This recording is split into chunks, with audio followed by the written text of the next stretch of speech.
Good morning, Kitchen Witches. Today is Sunday, May 24th, and we are going to give you your tarot and menu inspiration for the day. I'm Chef Lisa, editor-in-chief of A Chef's Grimoire magazine, and this is how we menu plan with the tarot cards. We're going to take a card after we shuffle, and that's going to be not only the inspiration for the day, but also how we're going to plan our meals. So what card is giving us inspiration for the day? And how will we use its energy to plan our meals? Let's do one more shuffle.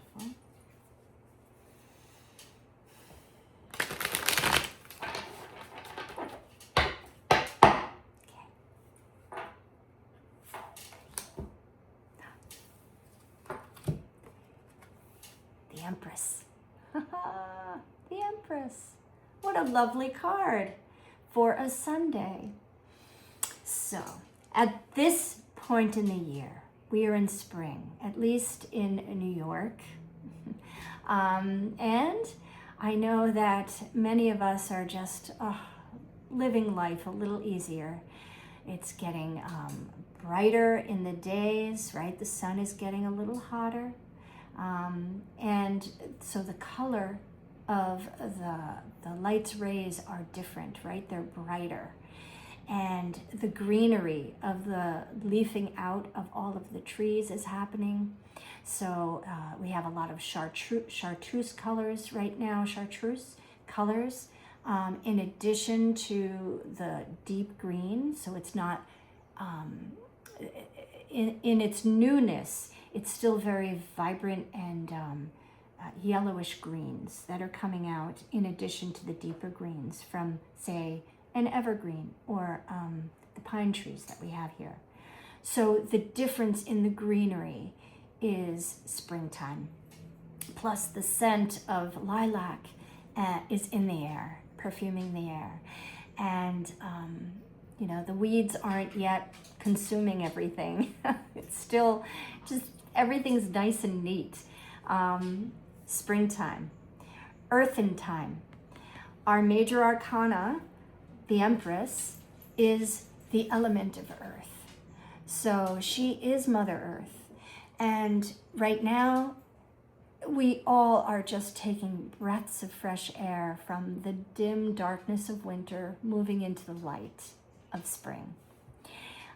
So with that, we are going to focus today on the lovely scenery, right? And what makes us, what brings us joy in just living where we live, right? And even if you don't like where you live, just pinpoint some things today that really maybe you didn't notice yesterday that are earthen elements that bring you joy, because that's what the Empress is, right?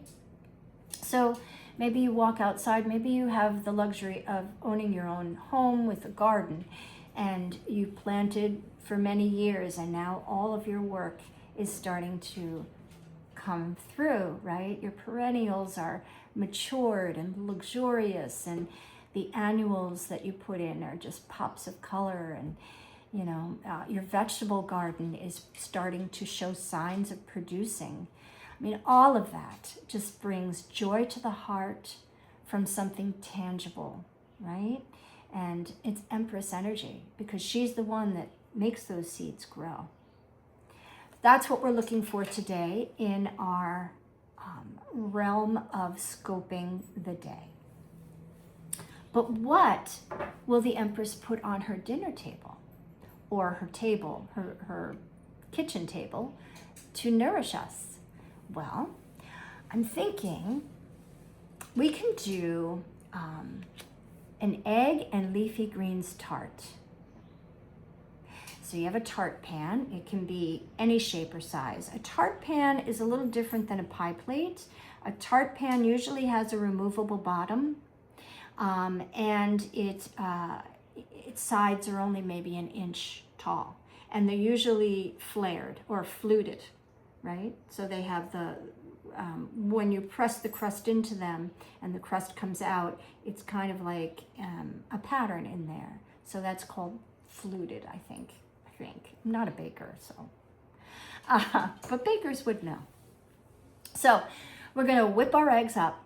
We're gonna add a little half and half or cream, being luxurious, because everything the Empress does is luxurious. We're gonna saute some bitter greens. It could be arugula, it could be spinach, not really bitter, but a green and abundant at this time of year. Swiss chard, kale, sky's the limit with the greens that you find. And you can add any accoutrements you wish. So you can add some garlic, you can add some onion, you can add garlic scapes, which are locally available at farmers markets, or if you have a high-end grocery store, sometimes they'll have them. So you're doing that. Then, once that's cooled, you're going to make your dough. So this is called a pâté pressé, or pie dough. And you can buy it from the grocery store, fine. You can make it yourself. Flour, water, salt, butter, right? Cold butter, mushed into the flour. And then you get that dough together, rest it for a half hour. From there, you roll it out to cover the bottom of your pan, you press it in. You can par bake it, which I would recommend. So a 400-degree oven in there for 15 minutes or less. All you want to do is harden the crust. You don't want to bake it completely. And once that's done, you can lay in the greens you've sauteed and your whipped up eggs and pour that in.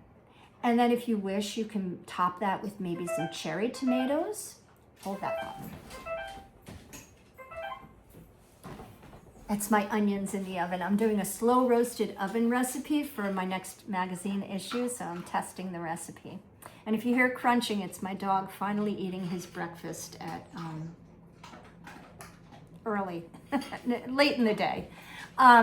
Anyway, so yeah, so your tart is now ready for the oven, and pop it in, and probably 30 minutes in the oven, just until the eggs set and you're ready to go. I think I was mentioning cherry tomatoes. So you're cutting them in half and then placing them on top of the tart, cut side up, and that'll give a nice pop of color. So breakfast done. And slice that up. You can serve it with some bacon or sausage links, or just as is, right? It's nice for a Sunday. Very nice meal to put together. For lunch, I'm thinking salad, right? We want to eat a little lighter, but we want to eat from the earth. So salad greens would be, of choice, and maybe some roasted beets.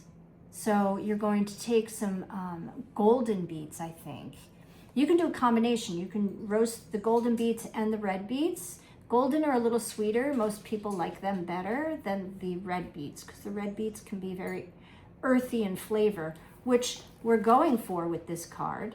So if you like that, great, or a combination. But do roast them on separate sides of your roasting pan. Just peel them, cut them however you like them, put them on the roasting pan with a little olive oil, sea salt, however you're, always the same way you're going to roast any vegetable. 400-degree oven. The golden beets are going to cook faster than the red beets, so you got to monitor it, but I think maybe 45 minutes. So slice them as thinly or as little as you can. From there, let them cool, because they are going to go on your salad, or you can eat it warm, fine. And then we're going to add strawberries, because strawberries are coming into season again. We are, I mean, they're on the cusp, right? But May into June, strawberry season. So you're going to slice up some strawberries, put those in with the salad. And if you can tolerate cheese, maybe a dollop of goat cheese, or Gouda, or any kind of your favorite choice of cheese on top. A simple vinaigrette. maybe you can do balsamic, but I think that's too strong. I think you want to stick with the wine vinegars. So a red wine vinegar or white wine vinegar, and with a little honey, Dijon, shaved garlic clove or minced garlic clove. That, and shake that up in a jar. Don't, you don't have to whisk it and emulsify it by hand. Just shake it up in a jar. Pour it over your salad. Lunch, done. For dinner, our Empress loves potatoes. Think about it. Potato, it's a nourishing body all to itself. And it grows and matures underground. And then we dig it up to find it. And it's like pure joy when you dig up your potatoes. If you're a gardener and you plant them, it really is. It's like Christmas in summer. So potatoes, the best Empress jewel to put into our meal. And I'm thinking that we should do a chowder. Very easy. It's Sunday. You don't want to put a lot of effort into your meals. So you're going to do potato and corn chowder, I think. And at this time of year, corn really isn't in season, so frozen corn, fine. Yeah, open a bag of frozen corn. Take your potatoes, saute them with a little bacon, because bacon always goes into a chowder. It's what makes a chowder a chowder. So you can use tempeh bacon if you're vegan or vegetarian. And then you saute your bacon. That grease is then going to coat the potatoes that you also saute, onions, garlic, right? And then you're going to pour in your liquid. Now, if we're speaking about the Empress, it would be a bone broth, totally. So chicken broth, bone broth, you can buy it now in the grocery store very, very inexpensively, or make it yourself. Very nourishing. If you don't have bone broth, the other thing that you can do is if you have gelatin in your pantry, it usually comes in a box like this called Knox gelatin, or Great Lakes is my favorite brand, but that comes in a cylinder tube that I keep in my cupboard at all times. But what you'll do is you'll take regular chicken stock from a box and just add like a teaspoon or two of the gelatin to it as it's simmering. And that's going to bring in all of the collagen and all of that earthy goodness that you would get from the bones had you made your own bone broth. That's a cheater's way of making bone broth. So that's going to go into the chowder. And then once it's simmered, once your potatoes are fork tender, then you're going to add a splash of cream. Because again, we want decadence for our Empress. And that's it. That is your menu plan for Sunday, the 24th of May. And as always, nourish yourself. Nourish those that you love with your kitchen magic. Now, see you tomorrow.